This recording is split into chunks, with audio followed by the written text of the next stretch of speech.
दोस्तों, हर love story का अंत एक जैसा नहीं होता। कभी तो सच्चे प्यार करने वाले समाज की वजह से मिल नहीं पाते, तो कभी परिस्थितियों की वजह से। दिव्या और उत्सव की कहानी कुछ ऐसे ही है, जिसे सुनकर आप भी रो पड़ेंगे। आप देखेंगे कि कैसे दोनों के बीच इतना गहरा प्यार होने पर भी स्थिति ने उनके साथ कैसा खेल खेला है। दिव्या और उत्सव एक दूसरे से कॉलेज के टाइम से प्यार करते थे। दोनों ने एक दूसरे से शादी करने का भी फैसला किया। इन दोनों की मंगनी भी हो चुकी थी और 2 महीने बाद शादी है। लेकिन शादी से पहले कुछ ऐसा हो जाता है जिसकी किसी को उम्मीद न थी। कुछ दिन बाद उत्सव के फोन पर दिव्या का कॉल आता है। दिव्या बोलती है, हेलो उत्सव। बोलो दिव्या।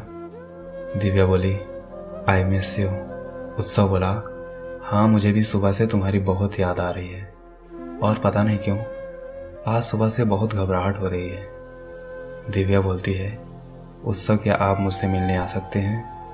उत्सव, हाँ क्यों नहीं, मेरा मन भी तुमसे मिलने को कर रहा है। दिव्या बोलती है, ओके मैं हॉस्पिटल में हूँ, जल्दी आना। उत्सव घबराते हुए बोला, क्या हुआ प्लीज़ बताओ मुझे।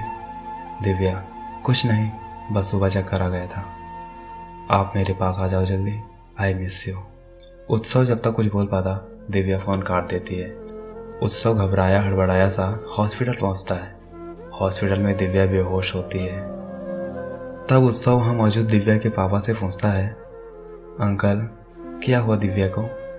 तभी दिव्या के पापा रोते हुए हल्की आवाज़ में बोलते हैं, बेटे दिव्या को ब्लड कैंसर है, और वो भी आखिरी स्टेज पर। डॉक्टर कह रहे हैं कि उसके पास वक्त बहुत कम है, प्लीज़ उसे कुछ मत बताना। दिशा को अभी कुछ भी मालूम नहीं है।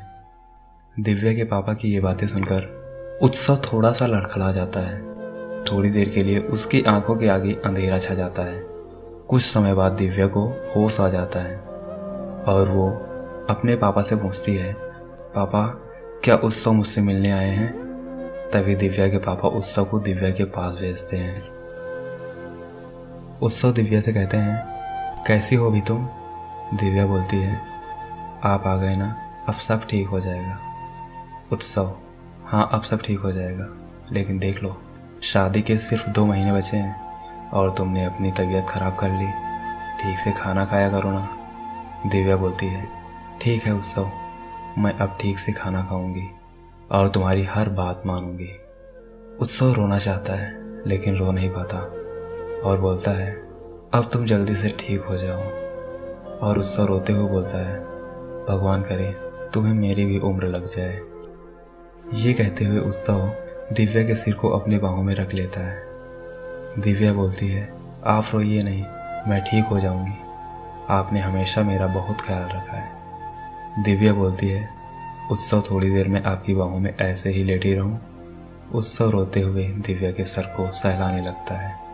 तभी थोड़ी देर में उत्सव को ये एहसास होता है कि उसकी दिव्या अब नहीं रही। लेकिन तब भी उत्सव बिना कुछ कहे बस यूं ही दिव्या को अपनी बाहों में थामे रहता है और उसकी आंखों से आंसू बहने लगते हैं।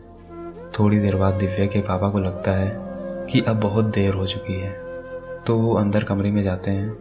वहाँ वो देखते हैं कि उनकी बेटी ने उत्सव की बाहों में अपना दम तोड़ दिया और उत्सव भी बेसुध होकर उसे अपने बाहों में जकड़कर बस बैठा हुआ है।